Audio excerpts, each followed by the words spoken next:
నమస్కారం. జీవితంలో కొన్ని అద్భుతాల కోసం మన సంవత్సరాల తరబడి ఎంతో ఆశగా ఎదురు చూస్తుంటాం కదా. సరిగ్గా అలాంటి ఒక మహా అద్భుతమైన అత్యంత అరుదైన ఆధ్యాత్మిక ఘట్టం గురించే ఈరోజు మనం మాట్లాడుకోబోతున్నాం. ఒక్కసారి మనస్ఫూర్తిగా ఆలోచించండి. 32 పున్నమి వ్రతాలు ఎంతో కష్టపడి భక్తితో చేస్తే ఎంతటి మహాపుణ్యం లభిస్తుందో కేవలం ఒక్కటంటే ఒక్కరోజు చేసే వ్రతంతో ఆ పుణ్యాన్నంతా ఒకేసారి సొంతం చేసుకోవచ్చని మీకు తెలుసా?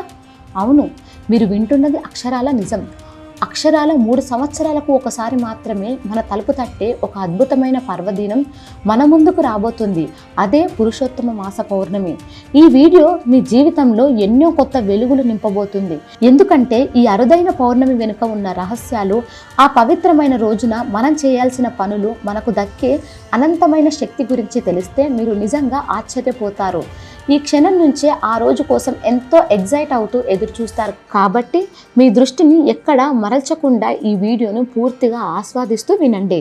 అసలు ఈ పురుషోత్తమ మాస పౌర్ణమికి మన సనాతన ధర్మంలో ఎందుకింత ప్రాముఖ్యత ఉందో మనం ముందుగా తెలుసుకోవాలి. శ్రీకృష్ణ భగవానుడికి అత్యంత ఇష్టమైన మాసం ఇది. వేదవ్యాసుల వారు పద్మపురాణంలో ఈ మాసం గురించి, అందులో వచ్చే పౌర్ణమి గురించి ఎంతో అద్భుతంగా భావోద్వేగంతో వివరించారు. మామూలుగా అయితే ప్రతి నెల మనకు పౌర్ణమి వస్తుంటుంది, దానికంటూ ఒక శక్తి ఉంటుంది. కానీ 32 నెలల 15 లేదా 16 రోజుల తర్వాత మనకు క్యాలెండర్ ప్రకారం అధిక మాసం వస్తుంది.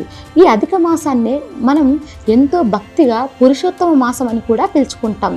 అంటే గడిచిపోయిన 32 పౌర్ణములు, అలాగే ఈ పురుషోత్తమ మాసంలో వచ్చే పౌర్ణమి 3వ పౌర్ణమి, ఇలా మొత్తం 33 పౌర్ణమిల శక్తి అంతా ఈ ఒక్క రోజులో కేంద్రీకృతమై ఉంటుంది.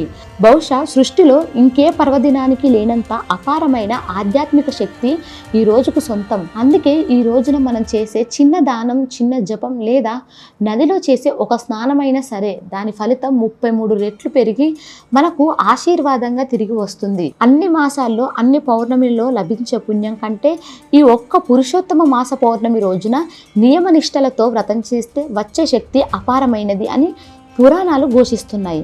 ఇంతటి అద్భుతమైన మన జీవితాలను మార్చేసే గొప్ప విషయాన్ని మనం ఇప్పుడు తెలుసుకుంటున్నాం కదా. అందుకే దయచేసి వెంటనే ఈ వీడియోని లైక్ చేయండి. మీరు చేసే ఒక్క లైక్ వల్ల ఈ అపురూపమైన సమాచారం మరింత మందికి చేరుతుంది. వారికి కూడా ఈ గొప్ప రోజు గురించి తెలిసే అవకాశం కలుగుతుంది. మన ధర్మం గొప్పతనం అందరికీ తెలియాలంటే మీ సపోర్ట్ చాలా అవసరం. కాబట్టి మర్చిపోకుండా లైక్ చేసి నాతో పాటు ఈ ఆధ్యాత్మిక ప్రయాణంలో కొనసాగండి. ఇక ఈ విషయం విన్న ప్రతి ఒక్కరికి వచ్చే అతిపెద్ద సందేహం ఏమిటంటే, అసలు ఈ వ్రతం ఎప్పుడు చేయాలి? ఈ అరుదైన పౌర్ణమి ఏ రోజున వస్తుంది? క్యాలెండర్ చూసి ఎలా అర్థం చేసుకోవాలి అని 2026 సంవత్సరం మే నెలలో ఈ మహాపర్వదినం మన ముందుకు రాబోతుంది. దయచేసి నేను చెప్పబోయే ఈ తేదీలను, సమయాన్ని చాలా శ్రద్ధగా మనసులో పెట్టుకోండి. 30 మే 2026 ఉదయం సరిగ్గా 11 గంటల 58 నిమిషాలకు ఈ పౌర్ణమి తిథి ప్రారంభమవుతుంది. అయితే ఆ రోజు ఉదయం సూర్యోదయం ఉదయం 5 గంటల 28 నిమిషాలకి జరిగిపోయింది కదా. మరి సూర్యోదయ సమయానికి పౌర్ణమి లేదు కదా అని మీకు అనిపించవచ్చు. ఉదయం తిథి ఏది ఉంటే రోజంతా అదే తిథి అని మనం అనుకుంటాం.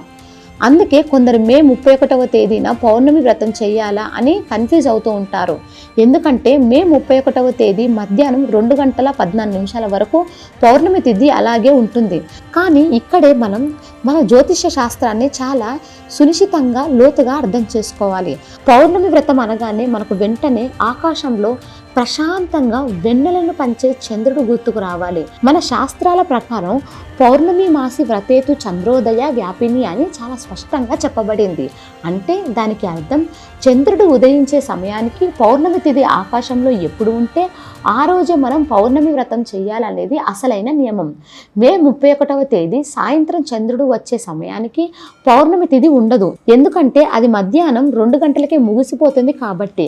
కానీ మే 30వ తేదీ సాయంత్రం 6 గంటల 35 నిమిషాలకు చంద్రోదయం అవుతుంది.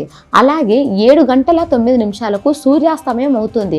ఆ సాయంత్రం సమయానికి పౌర్ణమి తిథి అద్భుతంగా పరిపూర్ణంగా ఉంటుంది. కాబట్టి ఎటువంటి చిన్న సందేహం కూడా పెట్టుకోకుండా మే 30వ తేదీనే మనం పౌర్ణమి వ్రతాన్ని, పూజను అత్యంత భక్తి శ్రద్ధలతో ఆచరించాలి. ఇటువంటి కన్ఫ్యూజన్ లేకుండా స్పష్టతను ఇస్తున్నందుకు ఈ వీడియోను ఖచ్చితంగా లైక్ చేయండి. మరి ఈ పవిత్రమైన రోజున మనం ఉదయం నుంచి ఏం చేయాలో తెలుసుకుందాం. మే 30వ తేదీ ఉదయాన్నే నిద్ర లేవాలి. సూర్యోదయానికి ముందే స్నానం చేయడం అనేది ఈ పురుషోత్తమ మాసంలో చాలా విశేషమైన పుణ్యాన్ని ఇస్తుంది. చల్లని నీటితో సూర్యోదయానికి ముందే చేసే స్నానం మన శరీరంలోని అలసటను, మనసులోని మలినాలను కడిగేస్తుంది.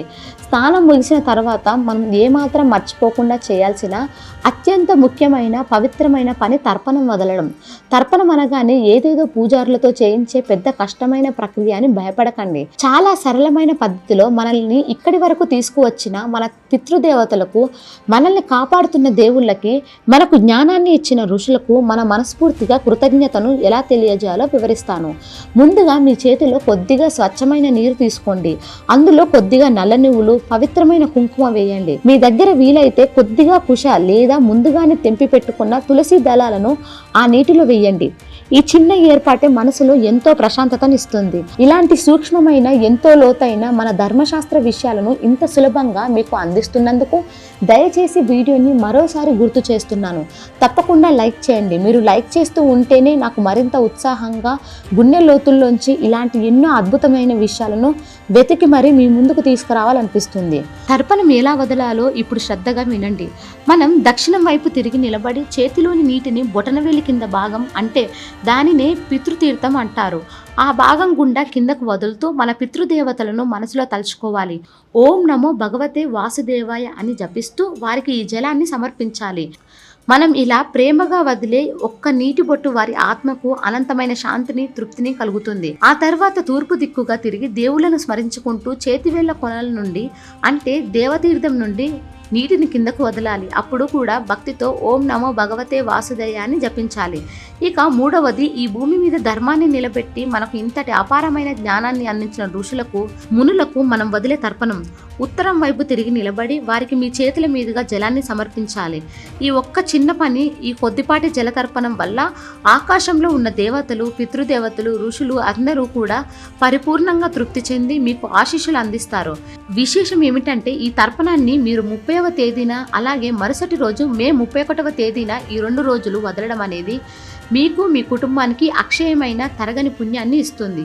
ఉదయం ఈ పవిత్రమైన కార్యక్రమం తర్వాత మీ దేవుని గదిలో కూర్చొని ప్రశాంతంగా దీపారాధన చేసి మనస్ఫూర్తిగా సంకల్పం చేసుకోండి. స్వామి, నా శక్తి కొద్దీ ఈరోజు నేను చేస్తున్న ఈ పురుషోత్తమ పౌర్ణమి వ్రతం ఎటువంటి ఆటంకాలు లేకుండా పరిపూర్ణంగా జరిగేలా నన్ను ఆశీర్వదించు, నన్ను కాపాడు తండ్రి అని ఆ భగవంతుణ్ణి వేడుకోండి. రోజంతా మీ మనసులో ఎటువంటి చెడు ఆలోచనలు చోటివ్వకుండా సాధ్యమైనంత వరకు ఉపవాస దీక్షతో నోరారా భగవన్నామ స్మరణతో గడపండి.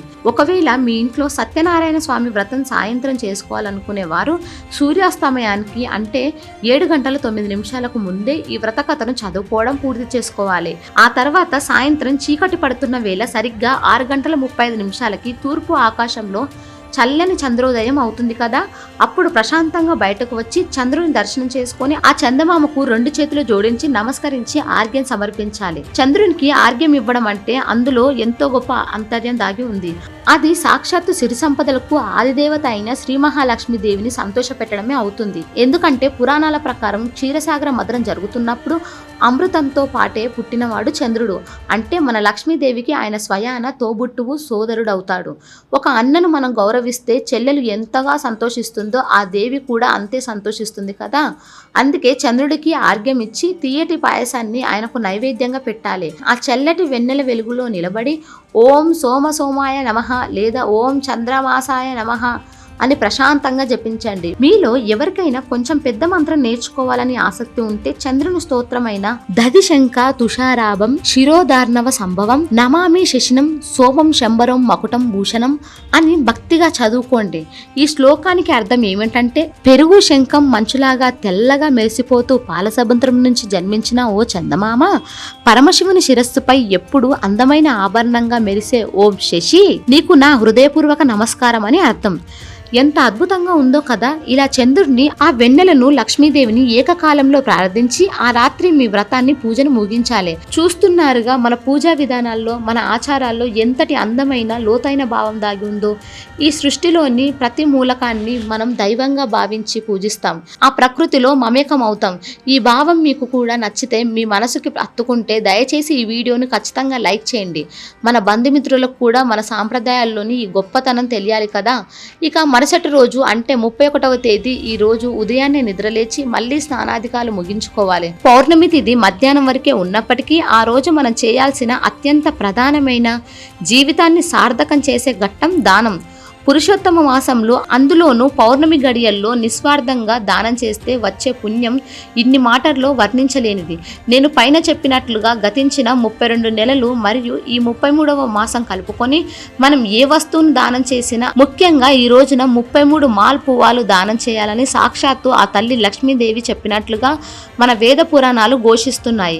అసలు దానం చేయడానికి ఎన్నో వస్తువులు ఉండగా మాల్పువానే ఎందుకు దానం చేయాలి అని మీకు అనిపించవచ్చు. దానికి మన ఋషులు ఒక అద్భుతమైన ఆలోచింపజేసే కారణం చెప్పారు. మాల్పువ ఆకారం గుండ్రంగా ఉండి దానిని గమనిస్తే అచ్చం ఈ విశాలమైన బ్రహ్మాండం లాగా, ఈ అనంతమైన విశ్వం లాగా కనిపిస్తుంది. మనలో ఎవరైనా సరే, ఎంతటి చక్రవర్తి అయినా సరే ఈ మొత్తం భూమిని దానం చేయగలరా? పోనీ ఈ కంటికి కనిపించని అనంతమైన బ్రహ్మాండాన్ని దానం చేయగలరా? కనీసం ఒక చిన్న 2 అడుగుల స్థలాన్ని కూడా ఎవరికైనా దానం చేయడానికి కూడా మనం ఎన్నో ఇబ్బందులు పడుతుంటాం, ఎన్నో ఆలోచనలు చేస్తాం. కానీ మీరు స్వచ్ఛమైన మనసుతో పవిత్రంగా మీ స్వహస్తాలతో మీ ఇంట్లో 33 మాల్ పువ్వులను తయారు చేసి వాటిని ఒక కంచు పాత్రలో ఎంతో అందంగా ఉంచి వాటిపైన పవిత్రమైన తులసి దళం పెట్టి ఎవరికైనా దానం చేస్తే అక్షరాల ఈ విశాలమైన భూమండలాన్నంతటిని దానం చేసినంత మహాపుణ్యం మీకు లభిస్తుందని శాస్త్రం చెబుతుంది. ఇది ఎంతటి ఉదాత్తమైన మనసుని కరిగించే ఆలోచన మీరే ఊహించండి. వీలైన వారు ఈ రోజు 33 పండ్లు 33 దీపాలతో గుళ్ళో కానీ ఆశ్రమంలో కానీ దీపదానం చేయడం కూడా చాలా చాలా విశేషం. అంతేకాకుండా ఈ సమయంలో ఎండలు తీవ్రంగా మండిపోతూ ఉంటాయి కాబట్టి రోడ్డు మీద వెళ్ళే పేదలకు కానీ, అనవసరమైన వారికి ఎండ తగలకుండా గొడుగులు దానం చేయడం, కాళ్ళు కాలకుండా చెప్పులు దానం చేయడం మరియు ప్రాణాలు నిలబెట్టే చల్లటి నీరు దానం చేయడం వల్ల ఆ భగవంతుని అపారమైన ఆవ్యాజయమైన కరుణకు మనం నేరుగా పాత్రులం అవుతాం.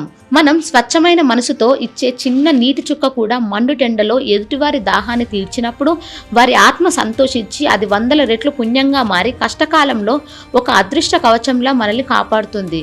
ఇవ్వడంలో ఉన్న ఆనందం మనం ఎంత స్వయంగా అనుభవిస్తే తప్ప వేరొకరు చెబితే తెలిసేది కాదు. చివరిగా ఒక ముఖ్యమైన మాట, దానం, జపం, వ్రతం ఇవన్నీ మనం ఏదో ఆశించి చేసే వ్యాపారాలు కావు.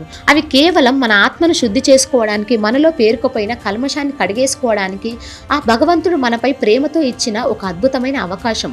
3 సంవత్సరాల సుదీర్ఘ నిరీక్షణ తర్వాత ఈ పురుషోత్తమ మాస పౌర్ణమి కేవలం క్యాలెండర్లో ఒక రోజు మాత్రమే కాదు, అది మన కర్మలను సమూలంగా కడిగేసుకునే ఒక పుణ్యకాలం, ఒక పవిత్రమైన మార్గం. మీరు ఈ మే 30 మరియు 31వ తేదీల్లో మీ పనులన్నీ పక్కన పెట్టి మీ మనసుకు పూర్తిగా ప్రశాంతంగా భగవంతుని మీద లగ్నం చేసి నేను పైన వివరించిన విధంగా చిన్న చిన్న దానాలు చేసి ఆ చందమామలో ఉన్న చల్లదనాన్ని, భగవంతుని ఆశీస్సులను మన జీవితంలోకి మనస్ఫూర్తిగా ఆహ్వానిస్తారని ఆశిస్తున్నాను. ఈ విషయాలన్నీ ఇలా వరుసగా వింటుంటే మనసు ఎంతో ప్రశాంతంగా గాల్లో తేలుతున్నట్లు తేలిగ్గా అనిపిస్తుంది కదా. ఈ వీడియో మీకు నిజంగా ఒక దైనందిన జీవితంలో ఒక మంచి దారిని చూపించిందని నేను బలంగా నమ్ముతున్నాను. ఇది విన్న తర్వాత అరే, మీరు చెప్పిన ఈ విషయాలు మా మనసుకి చాలా హత్తుకున్నాయి, మాకు ఎంతగానో ఉపయోగపడ్డాయి, మన సనాతన ధర్మం గురించి, మన ఆచారాల వెనుక ఉన్న ఇంతటి గొప్ప సైన్స్ గురించి మళ్ళీ మళ్ళీ వినాలనిపిస్తోంది అని ప్రతి ఒక్కరికి అనిపించేలా ఈ వీడియో ఉండాలని, మీకు ఆ అనుభూతి కలగాలని నా తాపత్రయం. ఇలాంటి మరెన్నో అద్భుతమైన గుండెకు తాకే ఆధ్యాత్మిక రహస్యాలతో భవిష్యత్తులో మళ్ళీ మీ ముందుకు వస్తాను. మీ విలువైన సమయాన్ని వెచ్చించి ఏమాత్రం విసుక్కోకుండా ఈ వీడియోని పూర్తిగా చూసినందుకు మీ అందరికీ పేరు పేరున నా హృదయపూర్వక కృతజ్ఞతలు. మీకందరికీ ఆ భగవంతుని కరుణ ఎల్లప్పుడూ తోడుండాలి. అంతా మంచి జరగాలి. స్వస్తి.